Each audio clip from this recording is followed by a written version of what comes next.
both sides. Everybody, both together. Hands together.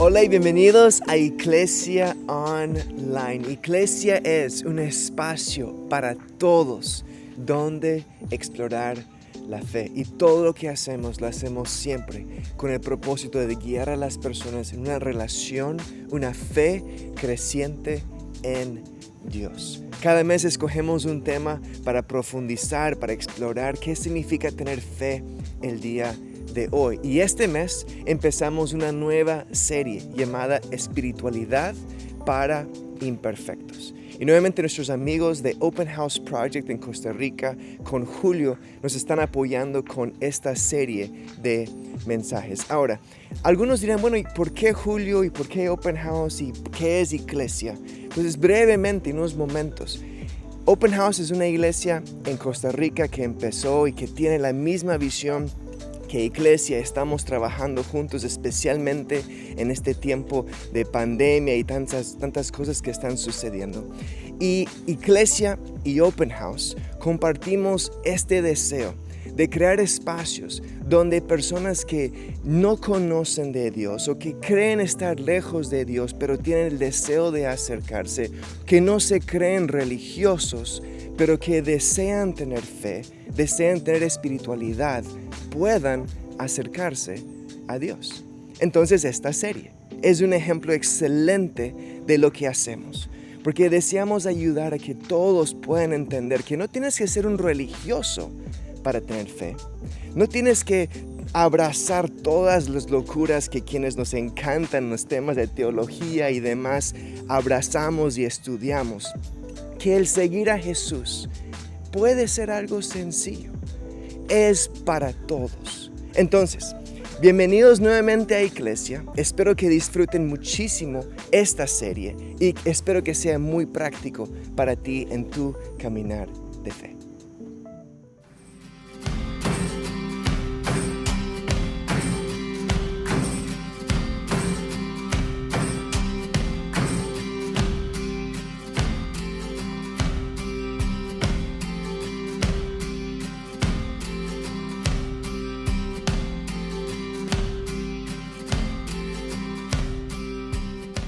Hoy comenzamos una nueva serie de charlas que lleva por título Espiritualidad para Imperfectos. Y en realidad esto quiere decir que es una charla de espiritualidad para todos, porque todos somos imperfectos. Sin embargo, uno de los problemas más grandes de la religión y la religiosidad es que parece que los temas espirituales están reservados para un grupo pequeño de personas iluminadas, ¿verdad? Y casi perfectas. Pero todos sabemos que eso no es necesariamente así. Y más que un comienzo de una nueva serie de charlas, comenzamos una conversación que he traído en mente y corazón por varias semanas, especialmente pensando en que estos días de pandemia, estos días de distanciamiento social, estos días donde hemos estado muchos tratando de buscar aprender cosas digitalmente, o incluso algunos están viendo mucho Netflix y viendo muchas películas, haciendo muchas cosas, tal vez es una buena oportunidad para comenzar un ride, para comenzar una jornada, para comenzar un viaje hacia una espiritualidad más robusta, hacia una espiritualidad más proactiva, hacia una espiritualidad que está mucho mejor tal vez que lo que teníamos antes. Así como cuando vamos al nutricionista nos recomienda, o los médicos recomiendan que estemos teniendo ejercicio 3-4 veces a la semana, que tengamos una dieta balanceada para cuidar nuestro cuerpo, ¿verdad? Para cuidar el físico y para estar sanos. De la misma forma, es demasiado importante estar sanos espiritualmente. De hecho, hay un texto en la Biblia que dice que el espíritu es el que da la vida. hecho, la palabra espíritu significa respirar, viene de la palabra neuma, que significa respirar, que de ahí mismo viene la idea de nuestros pulmones, ¿verdad? Por ejemplo, la enfermedad neumonía es una enfermedad respiratoria. Y todo eso viene de la idea de que el espíritu es el que nos da la vida. Yo estoy completamente convencido que es una conversación importante y necesaria que cada uno de nosotros necesitamos hacer. Y probablemente no se siente como algo urgente, pero es algo increíblemente importante, el que cada uno de nosotros piense cómo estamos espiritualmente. Y el primer problema que vamos a tener que resolver, o más bien el primer problema del que tenemos que hablar, es que no es lo mismo ser espiritual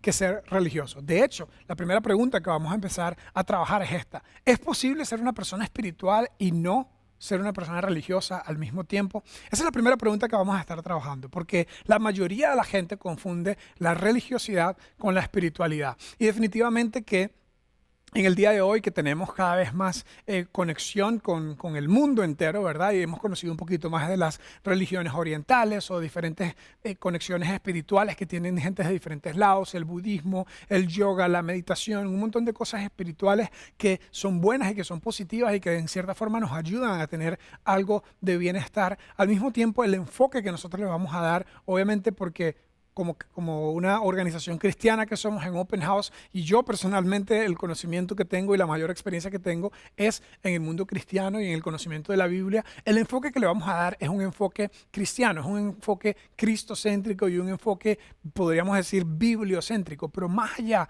de eso, estoy convencido que nos va a ayudar a tener una mejor vida y a tener una vida que está con mayor propósito, porque de eso se trata la idea de conectarnos con Dios. Pero primero, algunas definiciones. Entonces, primero, vamos a definir la palabra religión, ¿ok? Para los propósitos de nuestra charla, la palabra religión lo vamos a definir de la siguiente forma. La religión es simplemente un sistema de creencias, puede ser también interpretaciones, dogmas, usualmente impuesto por una minoría de expertos, ¿ok? Usualmente la religión está interpretada, es un sistema de creencias interpretada por un grupo pequeño de personas que están iluminados, que son expertos, ¿verdad? Y que se imponen, muchas veces se imponen sobre una mayoría de personas, sobre las masas, ¿ok? Que se convierten en creyentes. Estos creyentes son muchas veces sinceros, estos creyentes son muchas veces supersticiosos. Y eso es lo que ha hecho que la religión, definida de esta forma, sea un instrumento, alguien dijo, creo que fue Marx, que dijo el opio de los pueblos, un instrumento para manipular a las masas.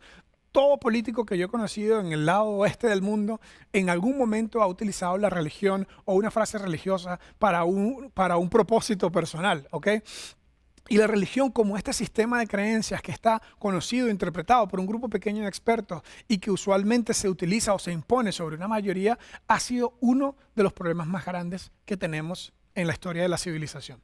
Al mismo tiempo, vamos a definir la espiritualidad también. La espiritualidad es estar despierto. Y esa frase es demasiado importante, estar despierto. De hecho, podríamos decir que el decidir buscar una vida más espiritual es decidir despertar acerca de una serie de preguntas importantísimas. Estar despierto acerca de mi relación con el Creador, de mi relación con Dios y de mi vida, o del Creador de mi vida y mi propósito.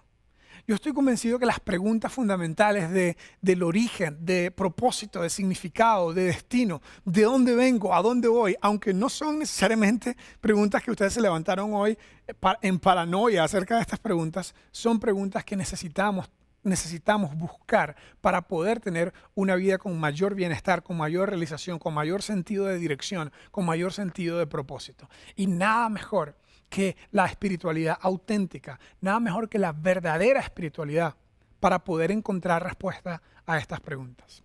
El problema, una vez más, es que la religión definida como la acabamos de definir hace unos minutos, se atraviesa en el camino de la espiritualidad.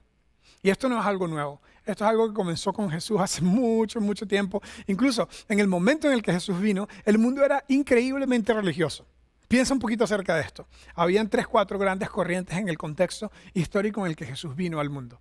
Era un mundo que venía saliendo del apogeo del imperio griego, estaba terminando más bien el imperio griego, que tenía una mezcla de mitología y una mezcla de diferentes dioses que se casaban y que tenían relaciones con seres humanos, y Zeus, el gran dios, y Apolo y todas estas cosas. Y eso era un poquito de lo que venía el contexto donde Jesús vino. Y luego el contexto romano era el segundo contexto que predominaba en ese tiempo. Roma, que en realidad eran como primos de los griegos, decidieron que Júpiter era Dios, que el sol era Dios, que la lluvia era Dios, habían todo tipo de dioses, tus antepasados eran dioses. Y para completar, el propio emperador de Roma se autodenominó como un ser divino, como un ser con divinidad.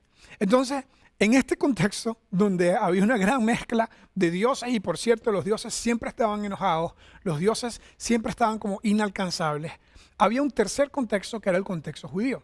El contexto judío no era politeísta, creía en un solo Dios como el creador de todo, el creador del universo, pero este Dios había dado una ley a Moisés, y Moisés había dado una serie de leyes que se desprendían de los 10 principales mandamientos a toda la gente para que entendieran lo que Dios quería y lo que Dios no quería. Específicamente 613 mandamientos, 613 reglas. Imagínate tener que seguir 613 reglas para poder estar bien espiritualmente, para poder estar bien con Dios. ¿Ok?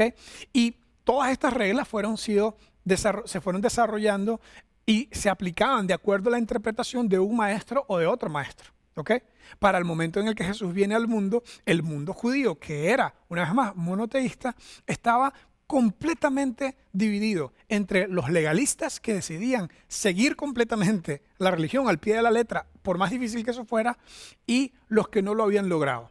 Los que dijeron, ¿sabes? ¿Ya para qué? ¿Para qué voy a ir a misa? ¿Para qué voy a ir al templo? ¿Para qué voy a hacer todas estas cosas si al final yo no soy suficientemente bueno? Soy demasiado imperfecto. Y Jesús vino. Y en ese contexto él dijo, Dios no está enojado, Dios no está lejos, Dios no es un ser supremo que viene a castigar a todo el mundo, como dicen los griegos o como sugieren los romanos. Y por cierto, Dios y la espiritualidad no es para los perfectos, es para gente imperfecta. Específicamente, uno de los mejores momentos donde se describe esto es en lo que yo considero que es mi capítulo favorito o mi texto favorito de todo el Nuevo Testamento. Un momento donde Jesús se enfrenta a estos dos tipos de personas, los que eran los legalistas que habían seguido la ley y la religión al pie de la letra y se habían convertido en personas llenas de autojusticia, arrogancia, incluso personas que eran increíblemente hipócritas porque ellos mismos sabían que tenían grandes inconsistencias, pero mostraban una cara como que eran perfectos religiosamente. Y luego había otro grupo de personas que eran lo peor de lo peor. De hecho, el texto se encuentra en Lucas capítulo 15. Y ese es mi capítulo favorito de la Biblia, Lucas capítulo 15. De hecho, en base a eso es la razón que empezamos el Open House, porque creemos que Dios es para todo el mundo, que Dios no está reservado para los que son religiosamente perfectos o para los que están ya apuntados con alguna religión. Eso fue precisamente lo que Jesús vino a decir. Vean lo que dice el texto de Lucas capítulo 15. Voy a leer la primera parte de ese texto y luego voy a parafrasear o a contarles rápidamente la historia que Jesús desarrolló en ese texto. Mira lo que dice.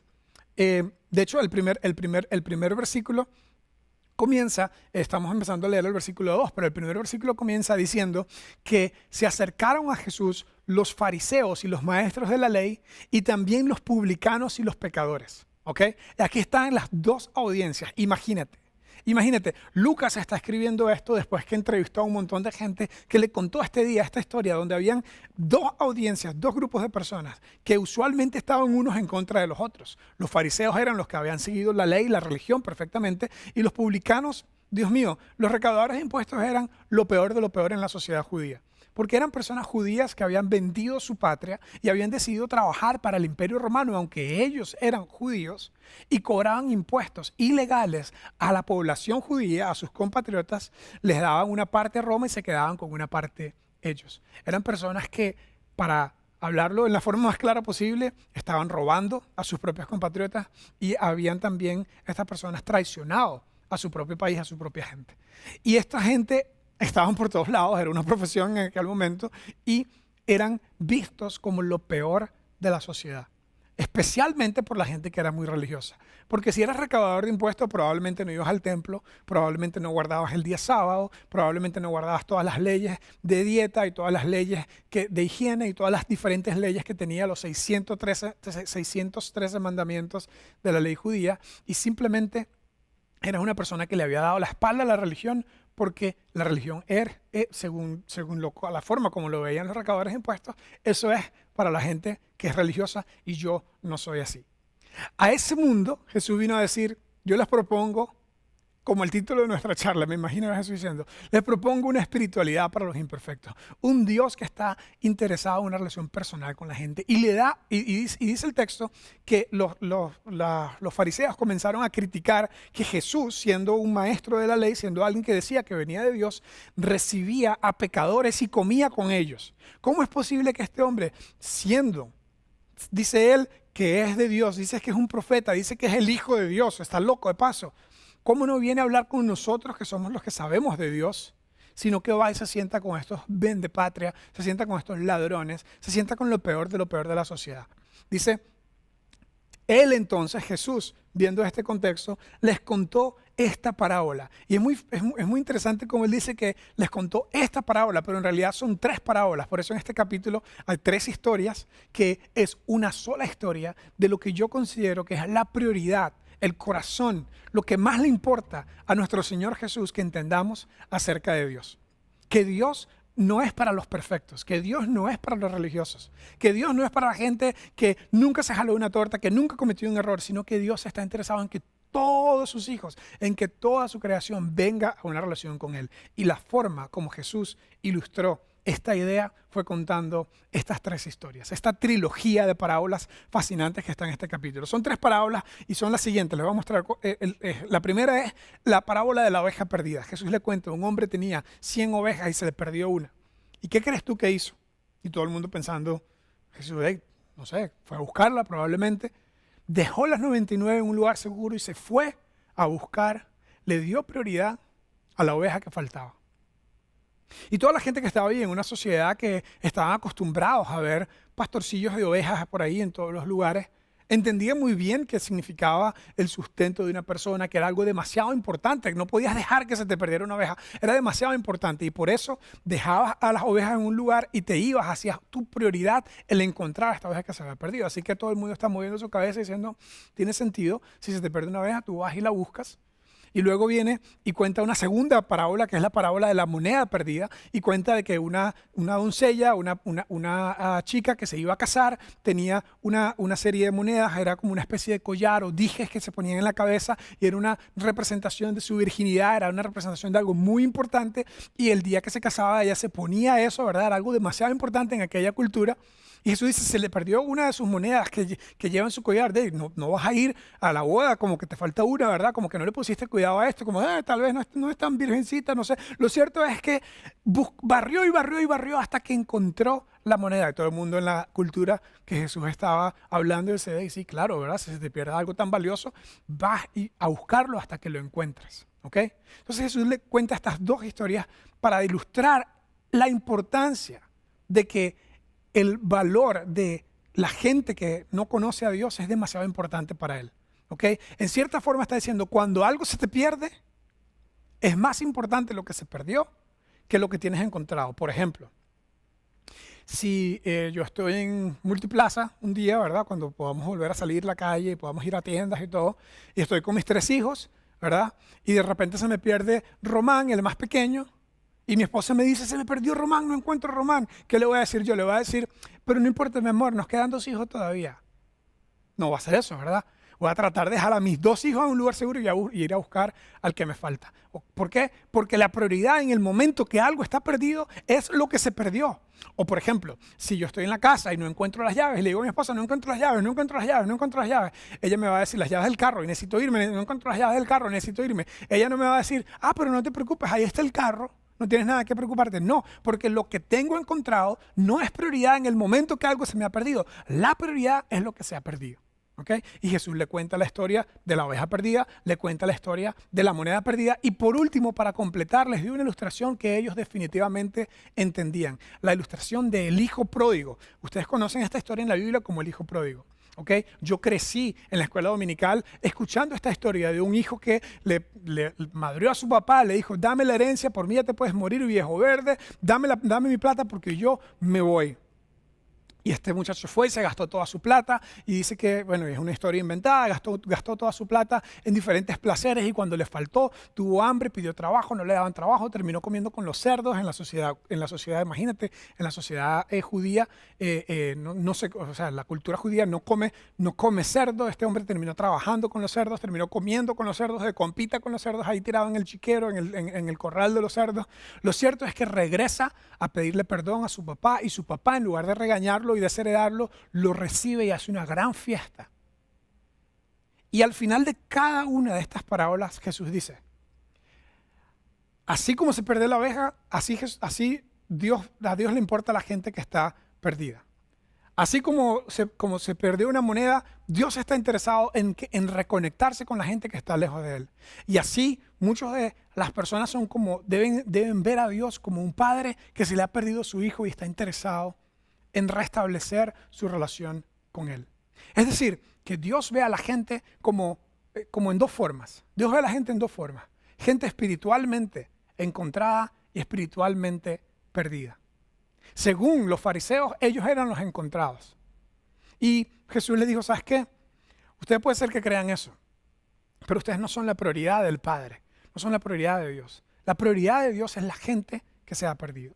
Por eso, en esta nueva serie de charlas vamos a estudiar la importancia de reconectarnos con Dios, la importancia de encontrarnos con Dios. Y yo creo que al hacer eso vamos a encontrarnos con nosotros mismos también. Y lo primero que tenemos que entender es que para Dios la gente está o perdida o encontrada. O conectado con Dios, despierto ante Dios, despierto espiritualmente, despierto ante el plan y el propósito de lo que Dios quiere para cada uno, o estás durmiendo perdido. Y puede ser que te hayas perdido como una de estas tres. De hecho, estas tres tienen como cierta representación también. Si le hacemos doble clic a esto un poquito, podemos ver la oveja perdida podría representar la persona que se pierde inocentemente. La oveja perdida es una pérdida inocente. ¿Okay? Es alguien que se perdió, como que no necesariamente tenía un plan maligno de mandar a Dios, ¿verdad?, al traste, ni nada por el estilo. Simplemente como que en algún momento dejó de ir a misa, en algún momento dejó de ir a la iglesia, en algún momento como que se desconectó y poco a poco un día se encontró diciendo, Dios mío, ¿cómo estoy aquí en este lugar? Estoy perdido, mi vida es un desastre, no sé dónde estoy, no sé qué estoy haciendo. Es una persona que tal vez inocentemente se perdió. Luego, la siguiente es la moneda perdida. La moneda perdida es una pérdida como por descuido, ¿ok? Descuidaste la dieta, ¿verdad? Descuidaste, así como descuidas la dieta o el ejercicio, descuidaste la espiritualidad. Descuidaste la espiritualidad, no le pusiste atención, no era que tenías un plan en contra de Dios, no era que te enojaste con Dios necesariamente, sino que por inocencia, por descuido, te encontraste un día diciendo, no estoy feliz con mi vida, me siento lejos de Dios, me siento lejos de casa, me siento lejos de mí mismo, no sé dónde estoy y estoy perdido. No estoy despierto y activo, viviendo con propósito, golpeándole a la vida, sabiendo bien claramente mi sentido de dirección y sentido de destino. Me encuentro un poco perdido. ¿Okay? Y la tercera, la del hijo pródigo, que yo le puse como nombre a esa parábola, el hijo perdido, porque en realidad se trata de un hijo que se perdió y me parece más coherente con el hilo conductor que lleva Jesús en la historia, que esta parábola se llame la parábola del hijo perdido. Lo cierto es que para mí esta es una pérdida por rebeldía. Tal vez tú eres ese hijo rebelde que dijo, ¿sabes qué? Me cansé de la misa, me cansé, no creo en los padres, no creo en los curas, no creo en los pastores, no creo en nadie, me voy, y le diste el dedo del medio a todo el mundo y te fuiste a hacer con tu vida lo que tú quieres. Y hoy te encuentras diciendo, estoy un poco perdido. No estoy tan feliz con el lugar, el resultado en el que estoy. ¿Sabes por qué? Porque Dios ve a la gente de dos formas. Esto es lo que dice la siguiente. Dios ve a la gente de dos formas. Relacionalmente perdido o relacionalmente encontrado. Hoy, como comienzo, como introducción a esta conversación de espiritualidad que vamos a tener por las próximas semanas, mi pregunta es, ¿cómo estás tú? ¿Cómo estás? ¿Estás relacionalmente conectado, encontrado o relacionalmente perdido? ¿Sientes que estás relacionalmente conectado con Dios? ¿Sientes que tú y Dios tienen un sentido de una relación cercana donde sabes qué es lo que Él quiere para ti? ¿Estás buscando vivir el propósito que Él tiene para ti o te encuentras un poco perdido? Tal vez tienes ciertos temores acerca de la religiosidad. Por eso, la clave de hoy y la conclusión de hoy es simplemente, ¿es posible ser espiritual y no ser religioso? Nosotros creemos que sí. Nosotros creemos que sí. Yo estoy convencido que sí. Es más, creo que la espiritualidad no está reservada para los que saben más. No está reservada para los que se portan bien. No está reservada para los que sacaron 100 en la clase, los que tuvieron el cuadro de honor. La espiritualidad es para todos, porque Dios es para todos. Y durante esta semana, como comienzo de esta conversación, lo que queremos es pedirte que pienses simplemente, ¿dónde estoy hoy con Dios? ¿Dónde estoy hoy con Dios? Relacionalmente, ¿estoy perdido o estoy conectado? Porque así es como Dios ve el mundo. Y no te pierdas la parte 2 y el resto de esta serie de charlas.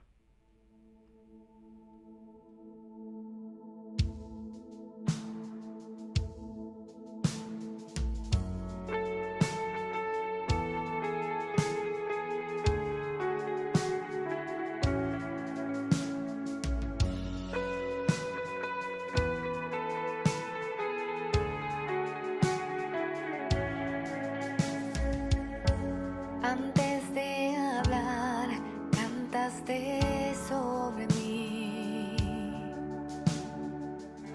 Has sido tan bueno para mí. Antes de respirar, soplaste vida en mí. Has sido tan bueno para mí. Oh, tu amor me envuelve, me sostiene, amor sin condición. Me persigue y deja las 99 y va por mí. No puedo ganarlo ni merecerlo. Tu amor se entregó por mí.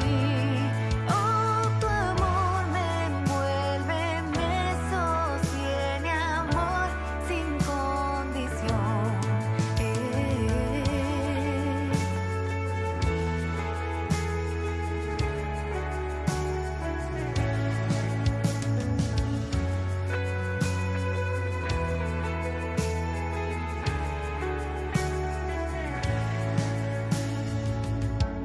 Aún lejos de ti, tu amor luchó por mí. Has sido tan bueno para mí. Cuando no vi mi valor, te entregaste por mí. Has sido tan bueno para mí. Oh, tu amor me envuelve, me sostiene, amor sin condición. Me persigue y deja las 99 y va por mí. No puedo ganarlo ni merecerlo. Tu amor se entregó por mí. Oh, tu amor me envuelve, me sostiene, amor sin condición.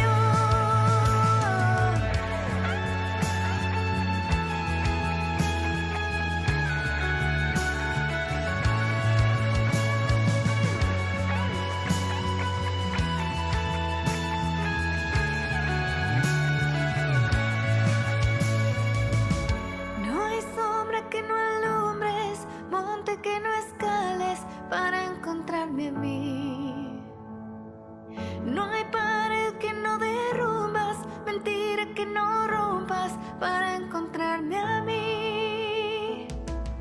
No hay sombra que no alumbres, monte que no escales para encontrarme a mí.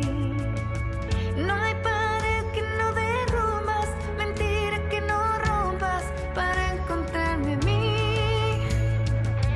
No hay sombra que no alumbres, monte que no escales para encontrarme a mí. No hay pared que no derrumbas,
Dios.